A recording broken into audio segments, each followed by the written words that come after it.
আলু পকোড়া, দেখো আলু পকোড়া বানাইছি। দেখো কিভাবে আলু পকোড়া বানাইছি। আলু কুড়াই নিছি ভালো করে, পেঁয়াজ, মরিচ, কারি পাতা, বাদাম সব কিছু দিয়ে, চালের গুঁড়া, বেসন, লবণ, হলুদ, মরিচ দিয়ে ভালো করে দেখো মিশিয়ে তারপর এই পকোড়াগুলি বানিয়েছি। খুব স্বাদ হয়েছে খেতে। চাইলে তোমরা বানিয়ে খেতে পারো, বাজার থেকে কিনতে হবে না। বাড়ির অল্প কিছু জিনিস দিয়ে এগুলি বাড়িতে বানাতে পারো। খেতে কিন্তু খুব দারুণ লাগে।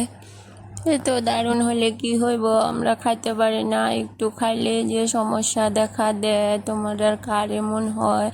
আমার তো একটু খাইলে কি গ্যাস হয়, কত কিছু সমস্যা দেখা দেয়, কিছু খাইতে পারি না। দেখা দেখা আমার শুধু কষ্ট লাগে, কি তা করুম। তবু খাই, খায়া খায়া কষ্ট ভোগ করি। কি করমু, দেখলে তো আর থাকতে পারি না, ইচ্ছা করে খাওয়ার, কি করুম। দেখো সবাই খাইতাছে, আমার ছেলেও খাইতাছে, মা কইতাছে খুব দারুণ মা, খুব স্বাদ। দেখো দেখো খুব স্বাদ।